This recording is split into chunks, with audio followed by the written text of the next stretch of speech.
Goeiedag almal, dit is weer tyd vir In die Tonnel. Dit is Vrydag en dit is tyd om sport te gesels. Sport reg oor die wêreld en ook sport in Namibië. En ons gaan kyk wat internasionaal gebeur. Daar's 'n klomp lekker interessante sport wat plaasvind. Ek dink die Formule 1 is die ene wat baie mense na uitsien wat uiteindelik weer gebeur en begin Sondag daar in Australië.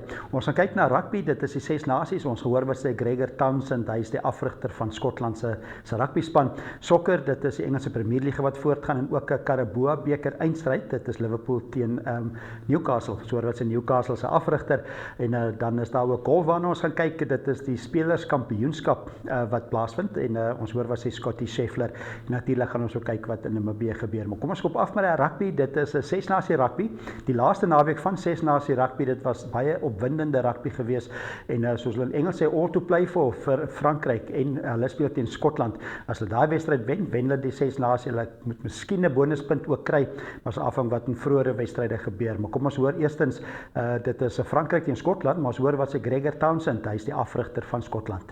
Yeah, it's always a little bit different the last week because we've been together for 7, 8 weeks. Physically, the recovery is so important. So we haven't done as much on the field, but lots of learning, lots of meetings, and the players are excited about this opportunity to have on Saturday night. Yeah, it's going to be some occasion. What are your memories from Stade de France? It's a place that's unique in rugby culture. It is, yeah. Like there've been some great games that Scotland have been involved in over the years. Memories of playing there and just being in that stadium is so futuristic and iconic now. And then 2 years ago we had a real good battle against France. And we know with the atmosphere of the crowd and the way that France are playing right now, they're going to test us. But it'll be a brilliant occasion, not just occasion to be involved in, but a game to show what we've been building on, what we're building towards, and just who we are in that really challenging environment on Saturday night. What have you made of this France team? They've certainly had an impressive championship. They have. They could have been going for a Grand Slam. They obviously had played well and created opportunities against England, but didn't get the win that day. But in their other games, they've been very dominant. And we've seen the French club teams playing really well this year against European opposition. So the importance for us is not to allow them to get any momentum, because when they can get in behind teams, they're very clinical, very dangerous. And we've got to impose our game on them too, to make sure that it's not just them winning the gain line and being in control of proceedings. Dit dan Gregor Townsend, hy is die afrigter van Skotland se rugby span. Moeilik om in Parys te gaan speel, gaan moeilik wees vir Skotland. Frankryk het baie om voor te speel, maar altyd interessante rugby daai. Die twee wedstryde wat vooraf gaan is Wales wat tuis speel teen Engeland en Italië tuis teen Ierland. So dit is twee belangrike wedstryde ook wat gaan bepaal wat gebeur daar in Parys. Maar Wales teen Engeland, interessante ene. Wales wat die afgelope tyd nie goed gedoen het nie, 'n klomp wedstryde in 'n ry verloor het. Hulle speel teen Engeland en hulle kan dalk verras hierdie keer, maar kom ons hoor wat sê Mike Potgieter. Mike, 'n groot een in Principality Stadion, dit is Wales tuis teen Engeland. Is wel gedokumenteer dat Wales het nou al die wedstryde in 'n ry verloor, dink is 15-0. Hulle het baie goed gedoen teen Ierland tuis. As daar een piesangskil kan wees vir Engeland, want hulle het nou druk op hulle sal ook op die bal moet hou, want hulle wil nou met bonuspunte wen. Ja. As jy met bonuspunte gaan probeer wen, kan jy gly, want Wales is bepaald beter as 3 weke terug. Definitief, en ek dink dit is ook wat jy dadelik opgemerk het teen Ierland. Dit het 'n span gelyk wat gesê het, hoorie, kom ons trek onsself net gou op hierso in die sokkies en in die broekrek, en ons het actually 'n baie goeie posisie in die sin dat daar baie jong spelers is wat met die volgende wêreldbeker groot ervaring al kan opbou met hierdie 6 nasies. En ek dink dit weer eens wys vir jou, Ierland se krake, soos wat jy vroeër verwys het teen Wales eintlik begin uitkom. Teen Frankryk was dit net heeltemal gebreek. Maar hier's die groot ding wat ek optel is, as Wales kan speel teen Engeland soos wat hulle teen Ierland gespeel het in die eerste helfte, kan Engeland 'n opslag verwag. En hier is die groot ding, die feit dat Engeland tweede lê, lyk nou baie goed vir Engeland, maar dit sê net vir jou eintlik hoe taaf hierdie kompetisie is tussen die boonste 4 spanne. En Wales kan hierdie hele spulletjie nou laat intel. Ons spot baie keer oor die wet van gemiddelde, maar dit is, ons spot al tongetjies aan die een kant, maar dit is tog 'n realiteit. Een gegewe is, Wales gaan nie aanhou verloor nie. So dit is moeilik om vir Engeland te klop tuis. Maar die wet van gemiddelde gaan natuurlik nie net veroorsaak dat hulle dit reg kry nie, maar die waarskynlikheid verhoog, maar gekoppel daaraan dat hulle speel regtig bepaald beter, en wat ek dink hulle gaan hê en Wallis jou gedagtes daaroor kry, is hulle het 'n passie gewys teen Ierland die vorige keer wat nie daar was met Gatland nie. Dit was asof die kleedkamer nie happy was nie. Ja. Dit lyk of hulle ten minste daai vuur in hulle het, die drake se vuur is definitief weer terug. En ek moet vir jou sê, wanneer jy in Wallis speel, is daar een merkbare, ek wil nou sê, ding wat werklik daai vuur aansteek. En miskien het ons nie gedink ons gaan ooit hierdie sin sê nie, maar as 'n mannekoor daar staan en begin sing, in Wallis, is dit asof daai hele stadion lewendig raak en besef, hier's ietsie. En dit lyk asof dit weer daai vuur was wat aangesteek was. Gatland het vir so lank, dink ek, in 'n posisie gesit waar hy eintlik nie meer die passie gehad het om hulle af te rig. Hier's 'n nuwe afrigter wat sê, kom ons bring net gou weer daai trots weer terug in Wallis. En ek dink dit is werklik 'n verandering wat ons gesien het in die span van Wallis. Daai passie is weer terug. Ja, dankie Mike. Ja, dit is 'n opwindende wedstryd wat te wagte is daar in Cardiff, Principality Stadion. Ek dink nogal Wallis kan dalk daai verras, maar Engeland altyd 'n goeie span in hierdie 6 nasies reeks. Nog een wat gespeel word, dit is die naweek. Dit is 4:00 of 4:15 is die afskop. Dis Italië teen Ierland. Ook gaan bepalend wees wat op die ouend in Parys moontlik later die aand kan gebeur. En nou kom ons hoor wat sê Mike Potgieter weer eens oor Italië teen Ierland. Mike, dit is Italië tuis teen Ierland. Ierland het gegly teen Frankryk. Dit is vir hulle amper die titelbepalende wedstryd. Om nou terug te kom, het hulle soveel gunste nodig, soveel goed wat moet gebeur. Maar hulle sal waarskynlik die gunsteling wees teen Italië, al is dit nou in Rome, hulle het baie om voor te speel. Maar ons sien nog so 'n bietjie einde af van die verloor teen Frankryk. Ja, definitief. Ek dink Ierland is in daai posisie waar jy wil nie eintlik Italië wees nie, want hulle kan nou daai wraak wat hulle het teen Frankryk op die Italianers uithaal. Maar ek moet vir jou sê, Ierland gaan hulle storie moet ken. Ierland se afrigter, natuurlik die instaan afrigter, wat gesê het, hulle is nog vol hoop dat hulle die 6 nasies titel weer kan verower. Frankryk daarteen sal hoop dat hulle die eerste titel sedert 2022 weer kan inpalm. En dit is so, daai twee spanne, mense is geneig om na die 6 nasies te kyk en te sê, Frankryk, Engeland en Ierland, maar Skotland het ewe skielik hulle hand opgesteek en gesê, ons is ook hier om van notisie te neem. En dit wys jou weer eens, een wedstryd is deurslaggewend en bepalend op die titel. Ja, dankie Mike. Ja, dit is Italië tuis teen Ierland. Dit is 6 nasie. Dit is die laaste naweek. Hierdie naweek 3 wedstryde wat gespeel word. Frankryk tans die voorloper met 16 punte en hulle is die gunsteling as hulle tuis kan wen teen Skotland natuurlik, veral met 'n bonuspunt. Dan is hulle die kampioene. Kom ons gaan na die sokkerveld. Altyd groot sokker. Dit is 'n titel of is 'n eindstryd die naweek. Dit is die Carabao beker. Dit is 'n Engelse sokker vereniging se beker eintlik. Dis die ou naam gewees. Dit is 'n uitklopbeker. Is amper soos die FA Cup.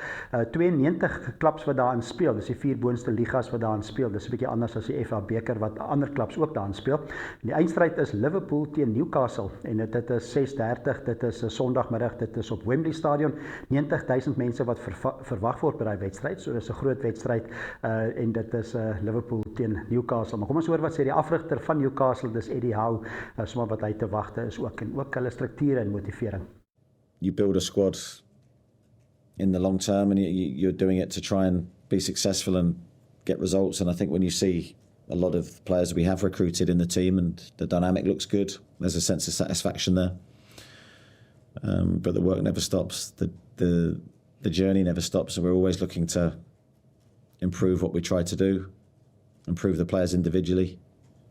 So we're still in that phase very much every day trying to make us better. Dit in die afrigter van Newcastle se sokkerspan, dis Eddie Howe, en dis die eindstryd Liverpool teen Newcastle in die Carabao beker. Ook Premier Liga wat voortgaan, dit is Liverpool wat nou 1 wedstryd meer gespeel het. Nou die naweek het hulle nou dieselfde aantal wedstryde gespeel as die res, 29 wedstryde gespeel. Dit is Liverpool wat 70 punte het op hierdie stadium. Hulle het 15 meer as Arsenal. Hulle het 55 punte na 28 wedstryde. Nottingham Forest 51 en Chelsea 49. So wat die naweek gebeur is, eerstens dit skop sommer af met Everton wat teen West Ham speel. Dis 5:00 in die middag Namibiese tyd. En kom ons hoor wat sê David Moyes. Hy's die afrigter van Everton. Dis ook van die laaste wedstryde wat hulle op die ou historiese Goodison Park speel. So hierso is David Moyes. I think when I look back, I'll think it's a big achievement, but while you're in it, all you can really think about is the next game and making sure that you win it or you get something from the games. Every game at the moment for us, taking points is the most important thing, that we keep getting ourselves further and further away from the bottom 3 spots. But No, I think at the moment, if you'd said to me when I came in, I would go have a period, we would go 7 unbeaten. I think I'd shake your hands and say thanks very much. And many managers in recent years, numerous Everton managers, have strived to improve Everton's away form. You've not lost away since you have returned. What's the secret there? Anything you've done differently? Well, maybe the secret is I think we've had more home games than away games at the moment. That would probably be the first one, I would say, because I have to say, the run of games in some ways, we had quite a few home games, which is always good, and I think Goodison at the moment is special, and getting results here is probably even become harder now because of we know that it's coming to an end. But I have to say, we've been away at Brighton, we're away at Crystal Palace, been away at Brentford, and the players have done a really good job. So we have to try and keep it going. It's something which we have to build on, look to keep improving and making progress. Dan David Moyes, die afrigter van Everton, hulle speel teen West Ham 5-4 Namibiese tyd Saterdag. Ander wedstryde Saterdag, Southampton teen Wolverhampton, dit is ook 5-4. Ipswich speel teen Nottingham Forest, wat daar in die top 4 ook is, 'n belangrike wedstryd vir Nottingham Forest. En dan Manchester City, die verdedigende kampioen teen Brighton 5-4.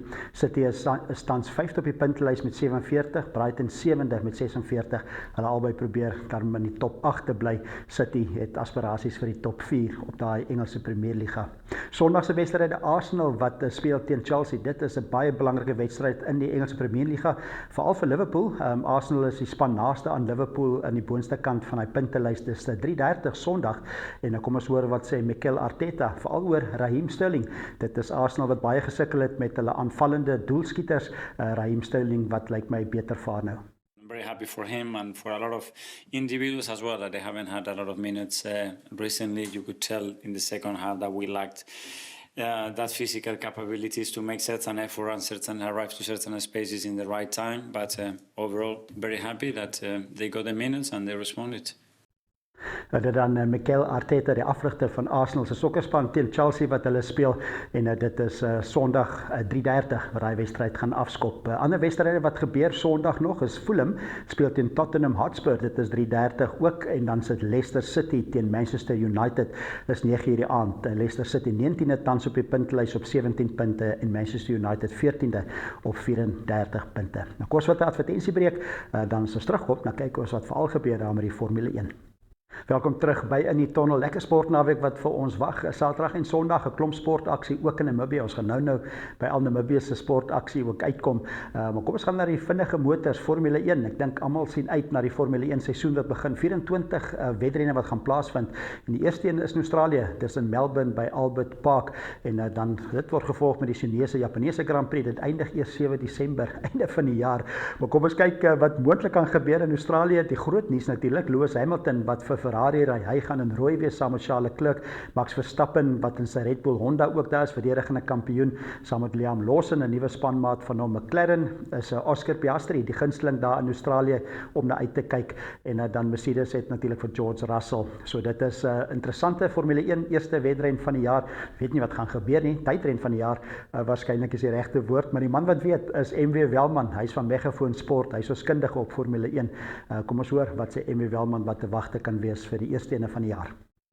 Uiteindelik is dit weer tyd vir Formule 1. So dog dit gaan nooit weer gebeur nie, maar nou is dit uiteindelik die eerste wedren van die jaar, die Australiese Grand Prix om die draai. Hierdie jaar gaan waarskynlik een van die mees kompeterende wees nog ooit in die geskiedenis van Formule 1. En ons weet volgende jaar natuurlik is daar heeltemal nuwe regulasies. Al hierdie motors is omtrent op dieselfde vlak min of meer. Die engines is al in 2021 gevries. So ons verwag baie mededingende wedrenne hierdie jaar. So wat kan ons verwag in 2025 in Australië spesifiek? Die eerste ding is natuurlik vir die eerste keer in 'n baie lang tyd is daar 6 nuwelinge op die rooster of wegspringrooster. 8 van die 10 spanne het 'n nuwe bestuurder op een of ander manier. En weet die voorverlede jaar het nie een enkele span hulle bestuurder verander deur die afseisoen nie. Hierdie jaar is dit heeltemal anders, 'n hele klomp nuwe gesigte. Van daai nuwelinge is die grootste druk natuurlik op Liam Lawson. Hy is hierdie jaar Max Verstappen se spanmaat. Nou ja, mens weet nie altyd of dit 'n goeie ding is om Max Verstappen se spanmaat te wees nie. Hy het die gewoonte om sy spanmaats net eenvoudig te vernietig. Hy is so goed. So of Liam daai leemte kan vul en kan die stappie opneem, sal ons maar moet sien, maar een ding wat ek wel weet, hy het die regte persoonlikheid daarvoor. Hy is in Nieu-Seelander, hy vat nie nonsens nie, ons het laas jaar gesien in Mexico, het hy sommer sy middelvinger vir Sergio Perez gewys ook, en natuurlik Sergio Perez se sitplek op die einde van die dag gekry. Ander nuweling wat bietjie onder druk is Jack Doen, hy is natuurlik die voormalige motorfietswenner, wêreldkampioen Mick Doen se seun. Hy is aangestel by Alpine, maar daar is baie sterk gerugte dat Franco Colapinto, wat natuurlik laas jaar die aandag getrek het in Williams, sy plek binnekort gaan oorneem. Hierdie is natuurlik sy tuiswedren, dis nou Jackson in Australië. Ek hoop vir sy part hy kry sy kans om homself te bewys. Ek dink nie wat Alpine aan hom doen is heeltemal regverdig nie, maar ons sal maar sien, die tyd sal leer. Natuurlik die groot nuus van hierdie jaar is die feit dat Lewis Hamilton uiteindelik vir Ferrari gaan ry. Kyk, dit lyk nog steeds my vreemd om hom in 'n rooi oorpak te sien, om in 'n rooi motor te sien, maar nou ja, ons sal seker gewoond raak daaraan.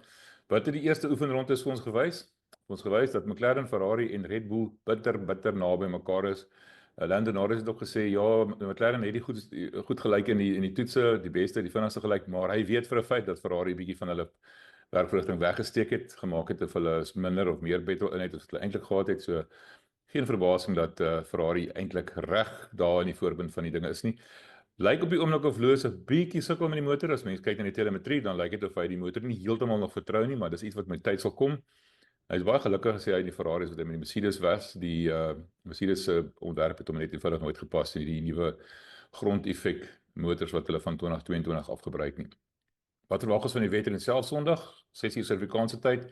Daar word reën voorspel en dit is 'n straatbaan, so baie drama. Ek dink ons gaan waarskynlik 'n hele klompie ongelukke sien. Die eerste ongeluk het hierdie oggend plaasgevind in eerste oefenrondes, toe Ollie Bearman in die Haas, een van die nuwelinge, sy motor gebots het daar en 'n rooi vlag uitgebring het. So baie om na uit te sien hierdie jaar, baie om te sien wat gaan gebeur. Kan Lewis hierdie jaar sy 8ste wêreldtitel wen? Kan Lando Norris sy eerste wêreldtitel wen? Kan Max sy 5de in 'n ry wen? Of kan Charles Leclerc 'n slag sy eerste titel wen? Tyd sal leer. Ons kraak binnekort weer na die volgende wedren wat in China gaan wees, waar daar ook 'n naweek gaan wees. Tot volgende keer. Totsiens.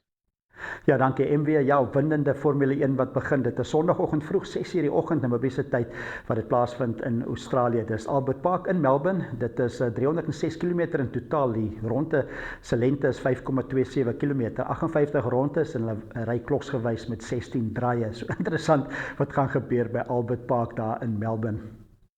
Kom ons gaan na die golfbaan. Dit is die Players Championship, die spelerskampioenskap, en hy word maar baie se mening is dat dit die 5de major is, baie prestigeryk, die Players Championship, en die eerste ronde was dit Lucas Glover en JJ Spaun wat 6 onder baansyfer was, Rory McIlroy 5 onder, en dan Scottie Scheffler, wêreldsnommer 1, hy is 3 onder baansyfer, en kom ons hoor wat sê hy ook, wat hy te wagte is van die golfbaan, en hoe om die golfbaan te benader en hoe om te speel. Hierso is hierso is Scottie Scheffler eerder. You can't fake it around this place. I think there's a lot of genius in the way the golf course is designed. There is some volatility in terms of the hazards. That provides a lot of volatility for how the golf course can play, especially in high winds. But at the end of the day, I think there's a lot of genius in the golf course. Like you look at a hole like number 1, it's a fade off the tee, it's a draw into the green. You look at number 2, it's a draw off the tee. 4 is a fade off the tee. 5 is a fade. 6 is a draw. 7 is a draw. It calls for different shots on each hole. And you have to work the ball both ways. You have to play shots. If there's no conditions, you can play a little bit of robot golf, but at the end of the day, I think you got to show up, play shots, do things differently. I mean, the golf course provides different challenges each year. On a soft year, if it's soft and windy, you got to really control your golf ball, hit a lot of chippy shots, control your spin around the greens, and then if it's firm and windy, you also got to control your spin, but at a different way, at a different height. And then if it's not windy and firm, you got to work the ball into the pins because the greens are firm. And I mean, the golf course can just challenge you in a variety of ways. And I think that is what makes it a great test. And it doesn't suit one type of player. And I think some of the results you see here over time for guys where it's not a horses for courses type place. It's just the guys that are playing the best are going to be on the leaderboard on Sunday. That's plain and simple. Ja, dit dan Scottie Scheffler, interessant om te hoor hoe hulle dit benader om op baie golfbane te speel, baie afhangend van hoe hard en hoe sag die fairways of die skoonveld is en die setperke is. Dit is Scottie Scheffler. Suid-Afrikaners wat daar speel, 3 van hulle, Christian Bezuidenhout 1 onder baansyfer, Erik van Rooyen gelyk aan syfer en Aldrich Potgieter 2 oor syfer na die eerste ronde.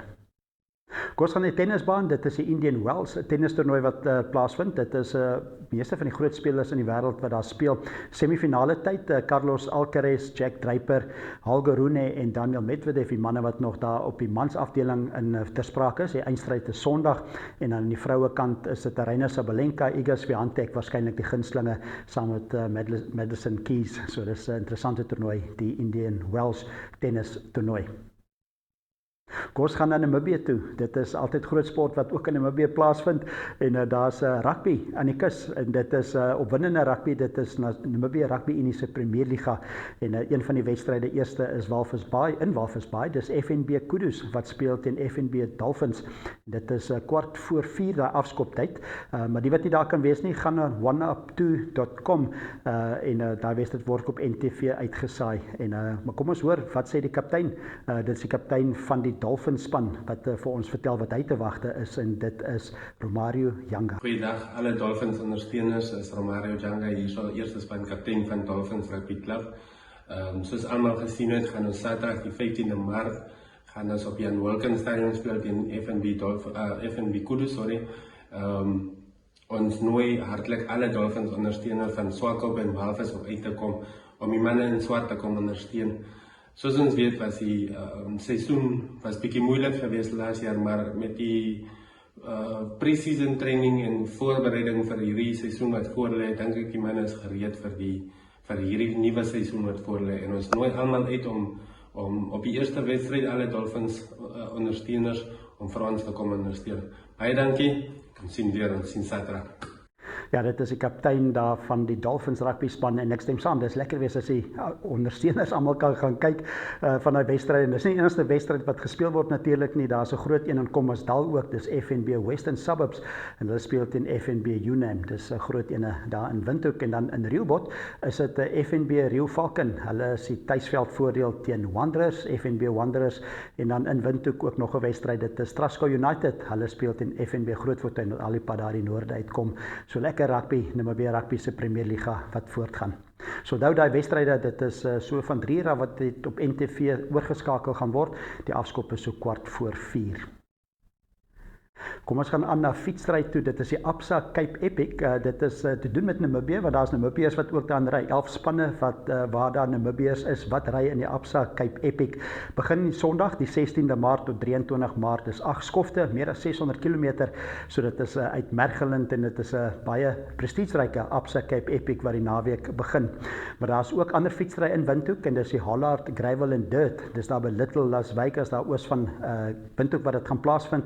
300 km en dit is ook Driekus, Koetsee en Andrie Greef waar aan aksie gaan wees of 32 of 64 km wat hulle kan ry en dit begin 8 uur die oggend. Kom ons gaan na die cricketveld toe ook, dit is die ICC Wêreld Cricket Liga 2 driehoekige reeks in Windhoek wat gespeel word by die Wanderersveld en dit is Namibië se Richelieu Eagles wat in aksie is teen Kanada en daai eerste bal gaan gebal word 9:30 die oggend.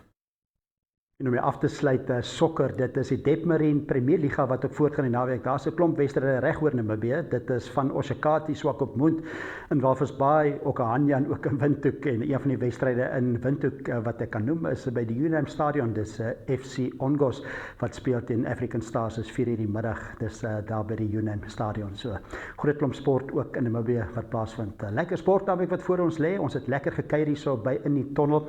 Ons gaan weer volgende Vrydag gesels by in die tonnel en die sportnaweek. Ek gaan verseker vroeg opstaan vir daai Formule 1. Interessant wees om te sien hoe Lewis Hamilton veral vaar in die Ferrari. Ons gesels weer volgende Vrydag. Groete.